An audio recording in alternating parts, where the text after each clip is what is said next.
because she was able to even put some type of shindalid that looked like her to stay by Achashverosh. But whatever the story is, Mordechai was sitting at the king's palace, and he heard two people talking, Bigsan and Seresh. And they were very excited and heated up about something. And they were plotting to kill Achashverosh. Now we have to know, why did they want to kill Achashverosh? Okay, it's not unheard of that people tried assassinating a president or a king. It has happened many times in history. But why was Bigsan and Seresh so angry that they were willing to kill their king when they were supposed to be the bodyguards or whatever, the palace guards? So there's a different opinion here that says that they were actually trying to kill Esther and Achashverosh, believe it or not. And some say why? Because they were cousins of Vashti, and they wanted to revenge her death. Now really, Esther didn't do anything wrong, but sometimes when a person's angry or revengeful, he just wants to, stop another person's success. And being that Esther was the successor to the throne, she took over after Vashti's execution. So they were trying to poison Achashverosh and the queen as well. It turns out they didn't notice that Mordechai was there, and Mordechai knows the language of Turkish that they were speaking in.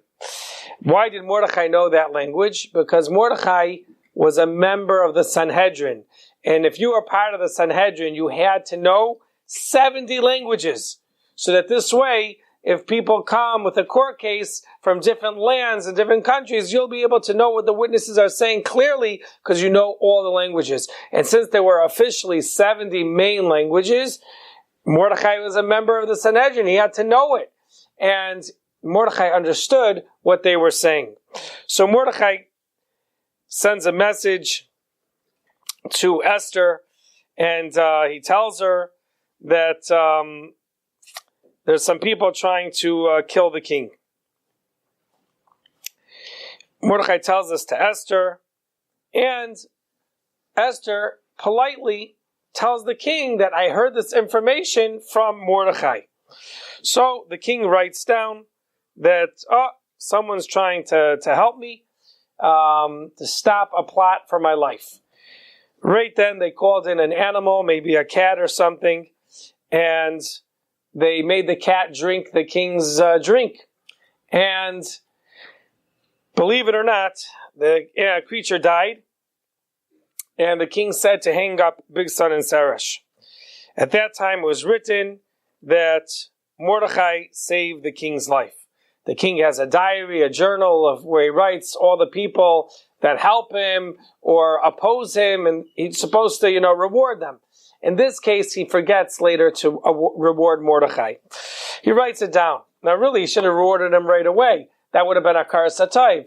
But some people, they don't have the common decency to show appreciation, and Achashverosh literally forgets to reward the man who saves his life. Now, there is an opinion that says, why was Bigsan and Seresh trying to kill the king? There's one opinion that says they were fed up. What does that mean? He used to ask for water throughout the night. Achashverosh was a thirsty king. They didn't have running water like today, and these guys had to go get water or maybe boil the water, and they couldn't take this. It made them feel a very disturbed sleep. And since they were very aggravated, that's why they wanted to kill him. But you see from this opinion how a person could stoop so low to want to kill the king. Why? Because he's making requests for water. Maybe they should have thought about getting a bigger barrel of water, or maybe fill up cups, that'll be pitchers that'll be easier to pass. But sometimes a person who's angry, he could think irrational. They want to kill the king because he asks for water and disturbs them too much. Okay. After 5 years, the king now appointed Haman to a higher position, that now he would be like a prime minister, a very high official in the land. Haman was from the descendants of Agag. Agag was the king of Amalek, who Shmuel Hanavi killed, but Shaul HaMelech made the mistake of leaving him alive. Really, Hashem wanted that the first king of Klal Yisrael, who was Shaul HaMelech, should have got rid of Amalek. They posed the greatest danger and threat for the physical well-being of Klal Yisrael and also their spiritual well-being. Amalek was so bad because they wanted to deny Hashem. No nation wanted to deny Hashem, but Amalek was so wicked that they wanted to make a world without Hashem, and that's why Hashem says you got to get rid of Amalek. They're the opposite of what a person should be. A person should be a maimin, someone who has a munah in Hashem, and they were the opposite, and that's why really Agag should have been killed. But Shaul HaMelech thought, he's a king, he asked me for mercy, I'm a king, maybe I should give him a pardon of a sort, maybe kill him later. And because Shaul had Rachmanis and Achzar, he was punished later, and eventually Shaul HaMelech ended up dying in a battle. But whatever the story was, Agag, because he was let to live, he was left alive, he ended up having children, a child, and Haman was born from that Rasha. So really, Shaul HaMelech should have killed Agag, and he would have nipped the wickedness by the bud, and then there never would have been a Haman. But it turns out, the mother of Haman was a woman named Amtalai Bas Oravti. Strange, his mother's name was Amtalai. Lahavdil, Avram Avinu's mother's name was also Amtalai. Only Avram Avinu's mother's name was Amtalai Bas Karnavo, and Haman's mother's name was Amtalai Bas Oravti. Maybe that's why people don't use the name Amtalai in honor of Avram Avinu's mother, because that name was also the mother of the witch, the wicked woman who gave birth to Haman. Haman hated the Jews very much. He was the one that stopped the building of the second Beis HaMikdash. And Hashem let Haman rise to a position of honor and power, so that this way he can make his downfall public. Haman was very arrogant, and at that time he was sitting on a throne, not a throne, but like a higher platform next to Achashverosh. And this made him feel like a real show-off. Everyone in the palace had to bow down to Haman. Some say that Achashverosh made a statue in honor of Haman.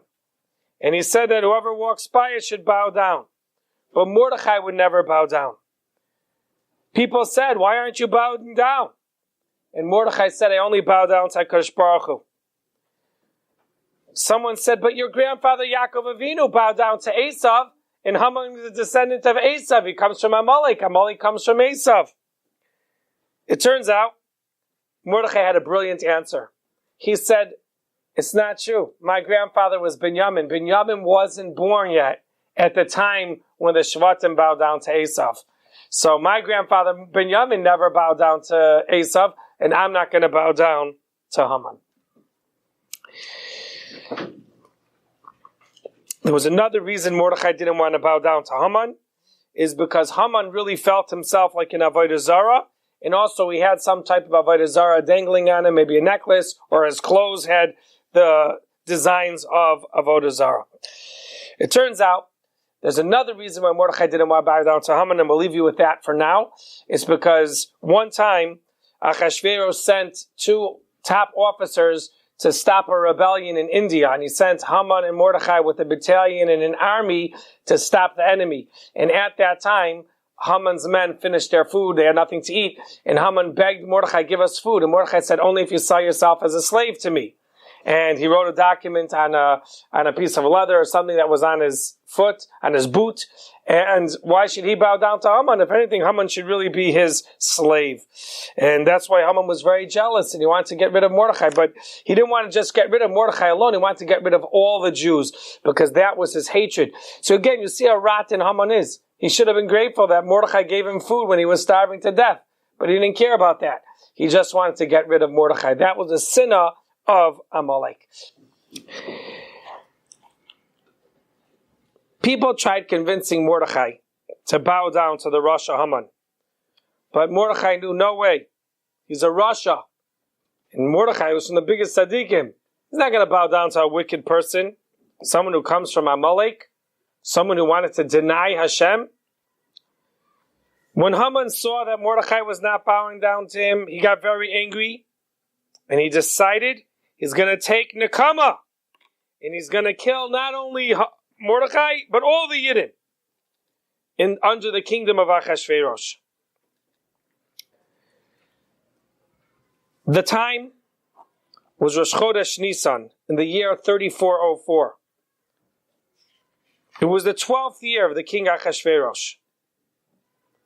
12 years into his kingdom, Haman came with a plot. He was going to make a pour.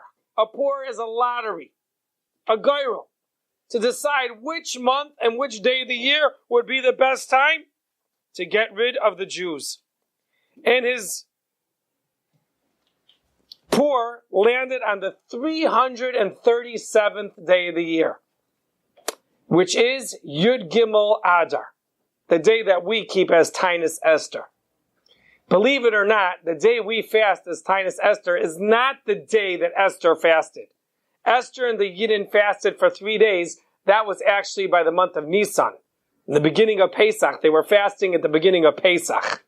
But the day that really Haman wanted to exterminate the Jews and annihilate our nation, Chas v'shalom, was going to be scheduled as the 13th day of Adar.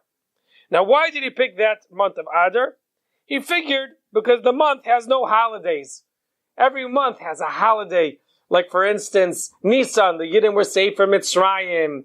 And Tishrei, the month where we declare Hashem is the Melech of the world. And we have Sukkot, which celebrates the miracles that Hashem took us out of Mitzrayim. And we had the clouds of glory protect us in the desert.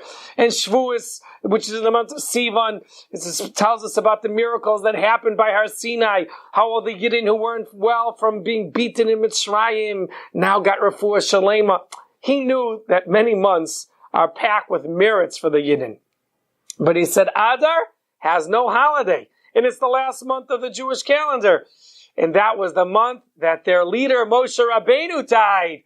What a perfect time to make the Jews die. He didn't realize that Moshe Rabbeinu was actually born in the month of Adar. He was born on Zion Adar. So if anything, we have a zchus in the month of Adar, that one of the greatest tzaddikim, was Chusay Yegen Aleinu, was born.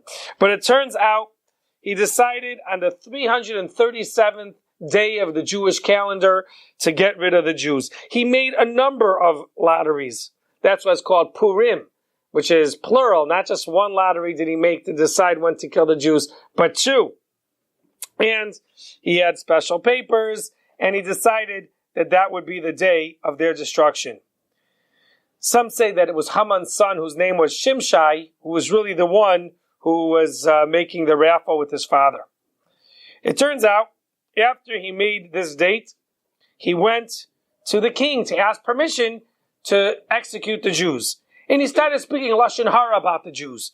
He said, Yesh no am, there's a nation, Muvdal, which is separate from all the other nations of the world. Umafuzar, they're scattered around, and they don't even keep the king's rules.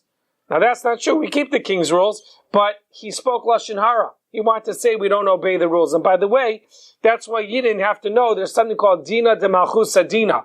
When we have a president or a king who's a Gentile, we have to follow instructions if it doesn't go against the Torah. It turns out he tells the king that the Jews are such mean people. I'll prove it to you, he says, Achashverosh. If you touch their wine, they spill it on the floor, they won't drink it. But if a bug flies into their wine, they just take out the bug and they continue drinking the wine. So you see, Achashverosh, you're not even like a bug in their eyes. That's Lashon Hara. That's not the reason we don't drink the wine. We don't drink the wine of a guy because we have a rule of Yayin Nesach, that if a guy takes a bottle of wine of Jew and he pours it or he touches it, we're worried that maybe the guy was making it Yayin Nesach. Yayin Nesach was an old form of idolatry where the goyim used to pour wine in front of their idols, in front of their avodah zarah. So even nowadays, we don't let a guy touch our wine. So they made up this story to Achashverosh. Haman made up this story. And Achashverosh was surprised. Really? They would drink wine that a bug goes into, but they wouldn't drink wine that I touched. What low people. And it turns out he poisoned